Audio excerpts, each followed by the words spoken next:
그리고 우리 이정자 군사님 손녀딸이죠, 리아가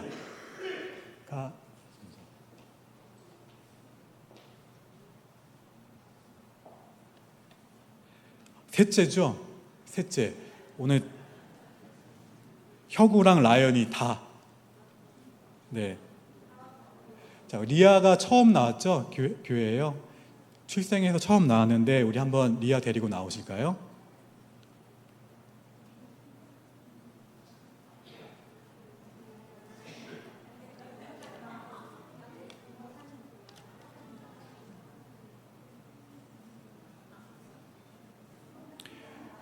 지금 나오는 아기가 리아가 출생 후 처음 교회에 나왔습니다.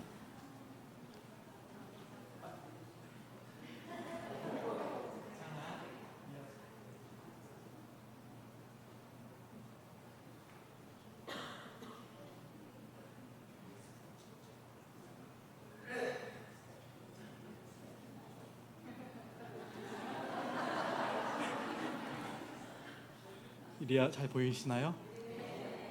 너무 예쁘죠? 자, 우리 리아를 위해서 기도하겠습니다. 주님께서 세우신 이 가정에 우리 리아를 보내주심을 감사드립니다. 하나님, 우리 리아가 항상 건강하고 밝고 맑은 마음으로 자랄 수 있도록 지켜주시고 참 그리스도인으로 성장할 수 있도록 인도해 주시옵소서. 자신을 낮추고 남을 배려할 줄 아는 자녀가 되게 하시고 예수님의 참된 사랑과 희생을 실천하며 살아가도록 인도하여 주시옵소서. 사랑의 주님, 오직 여호와를 경외하는 것이 지혜의 근본임을 알게 하시고 요셉과 같이 큰 꿈을 가지고 그 꿈을 이루며 사는 아이가 되게 하여 주시옵소서. 무엇보다 주 안에서 모든 일에 우리 리아가 자라면서 기도를 알게 하시고 기도로 나아가게 하시고 하나님께 언제나 감사하며 찬송하는 사람으로 살게 하여 주시옵소서. 우리 함께 나온 혁우와 라연이에게도 동일한 은혜가 있기 원하며 거룩하신 예수님의 이름으로 축복하며 기도합니다. 아멘.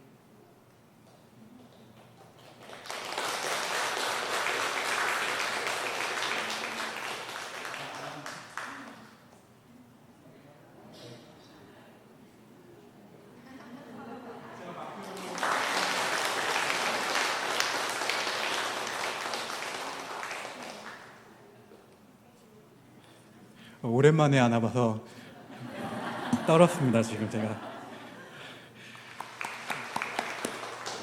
할렐루야. 우리 함께 앞뒤 자화분들을 바라보시면서 이렇게 축복했으면 좋겠습니다. 예수님 때문에 행복합니다. 예수님 때문에 행복합니다.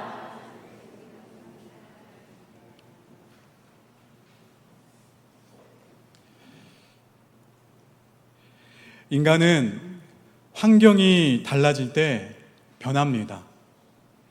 어디에 사는지, 그리고 무엇을 하는지, 어떠한 상황에 처해 있는지에 따라서 변한다는 이야기예요. 그런데 이 변화에는 크게 두 가지 방향이 있습니다. 긍정적인 면으로의 변화가 있다면 때로는 부정적인 면으로의 변화도 있다는 겁니다. 자, 이스라엘 백성은 자신들의 위치와 소유가 달라졌습니다. 노예에서 방황하던 나그네에서 가나안에 정착해서 사는 주인으로 변화되었습니다. 소유와 신분이 변화된 것이죠. 또한 이스라엘 백성은 가나안 백성을 대하는 태도도 달라졌습니다. 이전에는 가나안 백성이 두려움과 싸움의 대상이었지만 이제는 자신들이 마음대로 할 수 있는 힘없는 대상으로 바뀌어 버렸습니다. 그리고 환경도 달라졌습니다.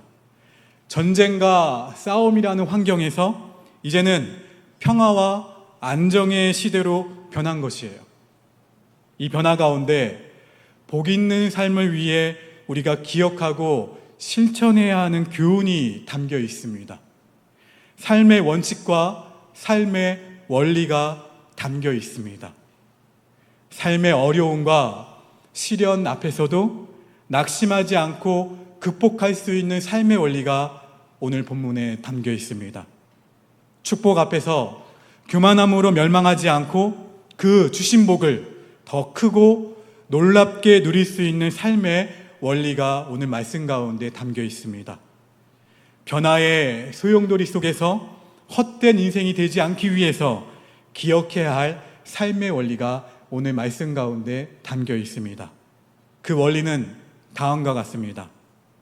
따라 하실까요? 하나님은 약속하신 바를 반드시 이루신다. 할렐루야. 우리 본문 43절 말씀 다시 한번 읽겠습니다. 시작.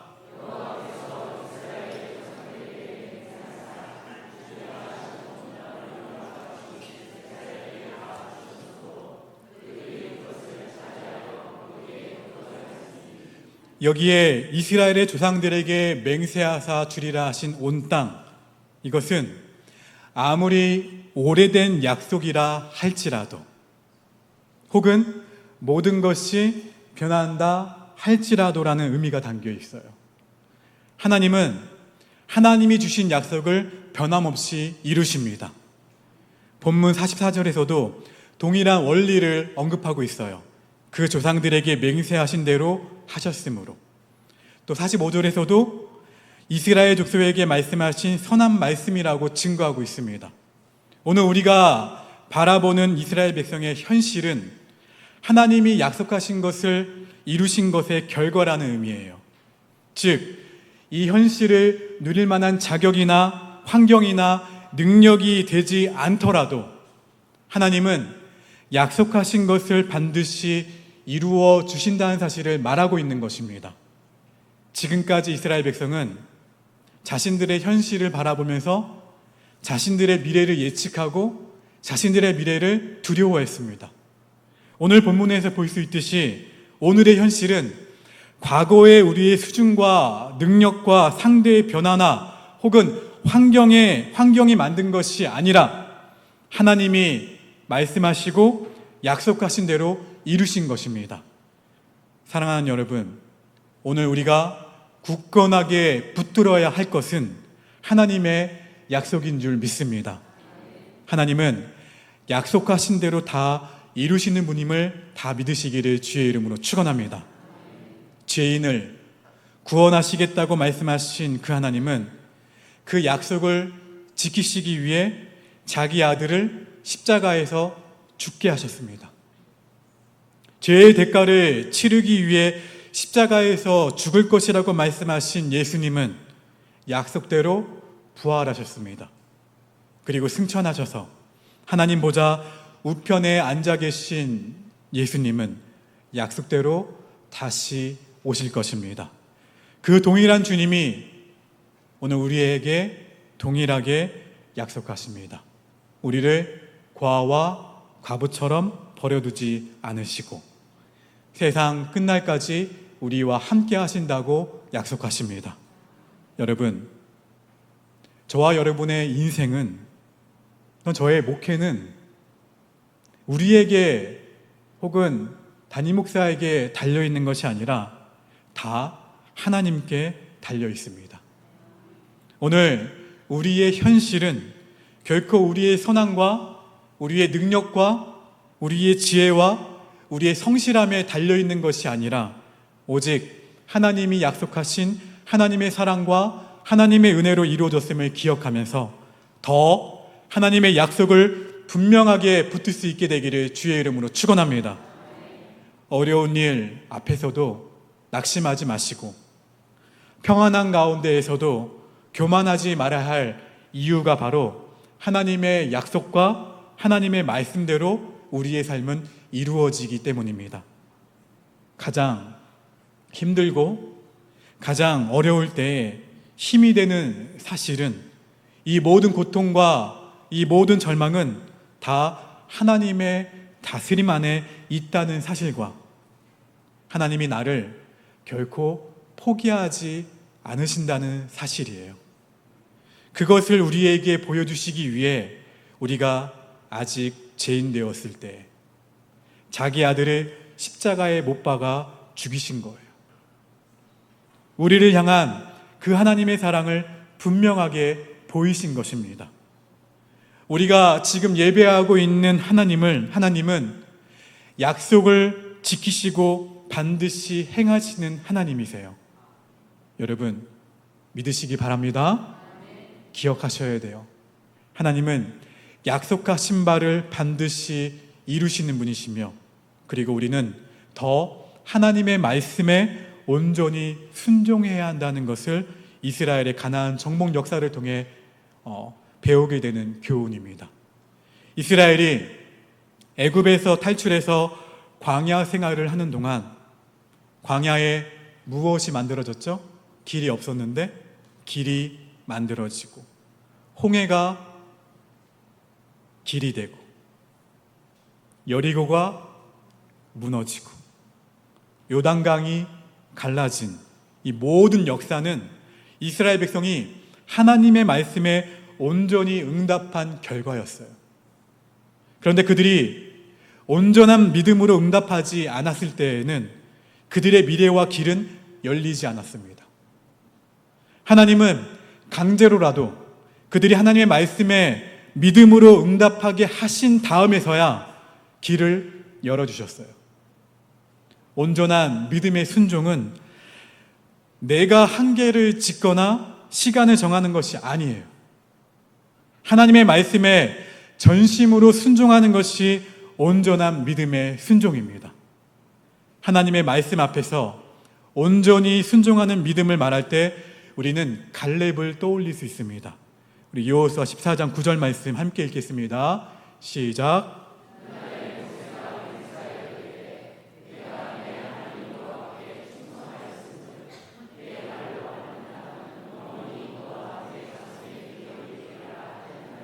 이어서 14절 읽습니다. 시작. 헤브론이 그릿 사람 여분네 아들 갈렙의 기업이 되어 오늘까지 이르렀으니 이는 그가 이스라엘의 하나님 여호와를 온전히 쫓았음이라. 아멘. 이처럼 온전한 순종은 하나님의 말씀을 내용적으로 완전히 믿는 것을 말해요. 100% 완전히 믿는 거예요. 말씀하신 것은. 또 시간적으로는요, 끝까지 순종했다는 것을 의미합니다. 내용적으로는 완전히 믿고 시간적으로는 어느 정도 순종하다가 멈추는 것이 아니라 끝까지 믿는 것이 온전한 순종이에요. 갈렙은 이 하나님의 말씀을 어떻게 믿었죠? 몇 세까지 믿었나요? 이 질문이 잘못되었죠. 끝까지 믿었어요. 그리고 85세가 되어서도 변함없이 하나님의 약속을 믿었습니다. 그리하여 헤브론과 드빌의 땅을 정복했고 약속으로 주신 땅을 온전히 자기 소유로 삼았습니다. 뿐만 아니라 그 땅을 도피성으로 내어주었어요. 그러나 다른 이스라엘 백성은 하나님의 말씀에 순종했을까요? 아니요. 온전히 순종하지 못했습니다. 자기들이 정한 기준과 자기들이 정한 방법으로 하나님의 말씀을 받아들였어요. 그들에게는 그래서 온전한 축복의 길이 열리지 않았습니다. 그 땅의 거민들을 완벽하게 쫓아내라고 하나님 말씀하셨음에도 불구하고 온전히 쫓아내지 못하고 결국은 그들에게 공격을 받고 고통을 당한 역사가 반복이 돼요. 사랑하는 여러분, 우리는 이스라엘 백성이 이 가나안을 정복해가는 과정에서 하나님이 기업으로 주신 땅을 자신들의 소유로 삼는지를 살펴보고 있는데요, 믿음으로 온전히 순종하지 않으면 하나님이 그 땅에 주신 축복은 온전히 자신의 것이 되지 못했습니다. 이스라엘이 가나안 땅을 정복한다는 것은 하나님이 그 땅에 주신 복을 누릴 뿐만 아니라 더 크고 놀라운 사명을 감당한다는 의미예요. 그 땅에 살면서 더 큰 일을 해야 하는데 그 일은 왕 같은 제사장의 백성으로서 열방에게 복의 근원이 되는 것입니다. 그런데 온전한 순종이 그들에게 없을 때에 그들은 온전한 축복을 받지 못했고 또한 주신 사명을 감당하지 못했다는 것을 알 수가 있습니다. 사랑하는 오포교회 성도 여러분, 온전한 순종은 나의 생활과 삶을 통해서 나타나야 온전한 순종이에요. 우리의 사명은 내가 정하는 것이 아니라 하나님의 말씀 앞에서 언제까지요? 따라합시다. 끝까지. 변함없이 지속적으로 순종하는 것이 온전한 믿음의 순종이라는 거예요. 우리가 하나님의 말씀 앞에서 응답하는 수위를 조정할 수 있다는 것이 아니라는 거예요. 우리의 축복은 이 사명을 감당할 때 온전히 이루어짐을 기억하시고 하나님의 말씀대로 온전히 믿고 순종하는 삶을 살 때 온전한 축복이 나의 삶 가운데에서 이루어짐을 믿으시기를 주의 이름으로 축원합니다. 여러분, 하나님은 약속하신 바를 반드시 이루시는 분이죠. 그리고 우리는 하나님의 말씀에 온전히 순종해야 한다는 것도 아셨죠? 마지막으로 따라합시다. 하나님은 우리의 지속적인 축복을 원하신다. 할렐루야. 어떠한 축복을 원하고 계신다고요? 지속적인 축복을 원하고 계세요. 하나님은 이스라엘이 가나안을 정복할 수 있도록 하셨을 뿐만 아니라 그 땅을 차지하여 그곳에 거주할 수 있도록 해주셨고 또 안식을 주셔서 이스라엘 백성을 대적하는 원수가 없게 하셨어요. 그 땅에 평화가 있게 하셨습니다. 본문 45절의 말씀처럼 다시 한번 읽어보실까요? 시작. 여호와께서 이스라엘 족속에게 말씀하신 선한 말씀이 하나도 남음이 없이 다 응하였더라. 그곳에서 복을 누리며 살 수 있도록 하신 거예요. 하나님은 복을 주시는 분이기도 하지만 복을 누리며 살도록 축복하시는 분이에요. 그래서 그들이 지속적으로 하나님의 말씀을 믿지 않거나 하나님의 말씀에 순종하지 않을 때 더 이상 축복이 주어지지 않았다는 것을 우리는 알아야 된다는 거예요. 하나님의 말씀대로 순종했을 때에는 정말 커다란 여리고성, 큰 문제, 큰 염려 다 쉽게 정복해서 밟고 지나가게 하셨지만 하나님의 말씀에 온전히 순종하지 않을 때에는 정말 작은 아이성 앞에서도 패배해서 더 이상 축복의 역사를 이어갈 수 없게 하셨어요. 하나님은 이스라엘이 이 땅에서 하나님의 말씀에 온전히 순종하며 살아갈 때에 복을 주기를 원하셨습니다. 반면에 하나님과의 관계가 정말 멀어지고 하나님이 주신 축복에만 그냥 그저 만족하고 안주할 때에 하나님은 그 주신 축복을 거두어 가셨어요. 여러분, 이처럼 하나님과의 관계가 멀어지면 하나님의 능력과 손실을 우리는 경험하게 된다는 거예요. 하나님이 주신 크고 놀라운 축복의 능력이 우리에게서 사라진다는 거예요. 삼손이 하나님의 뜻에서 벗어나서 하나님이 주신 은혜와 축복을 자신의 것으로만 사용했을 때 하나님은 삼손의 그 능력을 거두어 가셨어요. 그래서 수치와 슬픔의 삶으로 변하게 하셨죠. 그리고 하나님과의 관계가 멀어질 때 하나님의 보호하심이 사라집니다. 그래서 그 땅의 원수들이 이스라엘을 대적하게 되고 괴롭힌 것을 우리 성경을 통해서 보게 됩니다. 본문을 보면 원수들이 이스라엘 백성에게 순종하고 맞서지 않았다는 것은 이스라엘 백성의 능력과 힘에서 나오는 것이 아니라 하나님이 어떻게 하셨다는 거예요? 막으셨다는 거예요.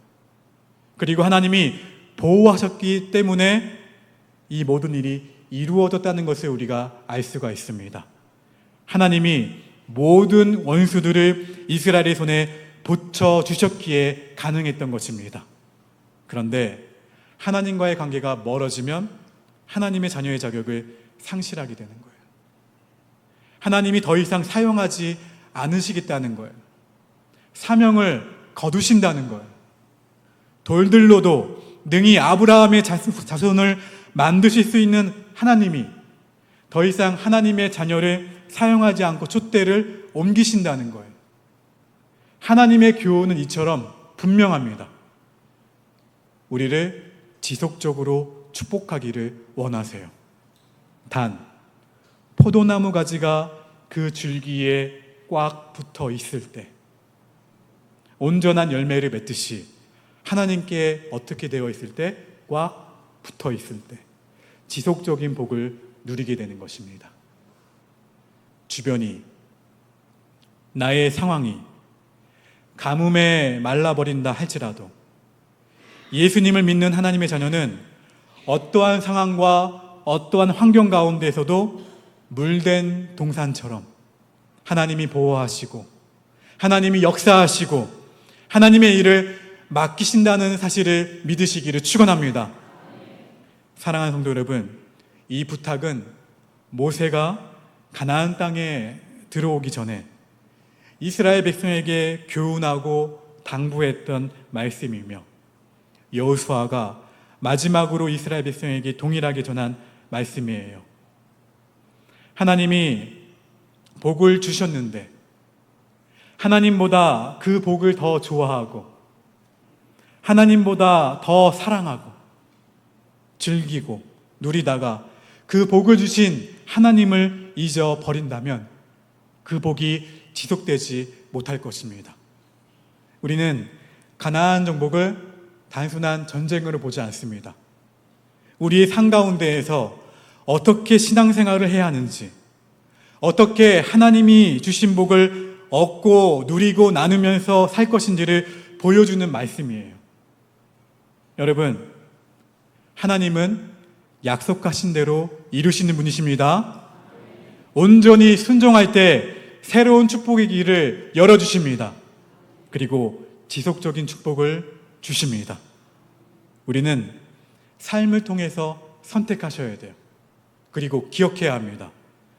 모세와 더불어서 이 큰 구원의 역사를 이루어온 산 증인인 여호수아가 자신의 경험과 자신의 삶을 통해 이스라엘 백성에게 교훈을 주는 말씀으로 하반기 첫 주일 말씀을 마무리하겠습니다. 여호수아 24장 15절 말씀입니다. 우리 함께 화면을 보고 함께 고백합니다. 시작. 만일 여호와를 섬기는 것이 너희에게 좋지 않게 보이거든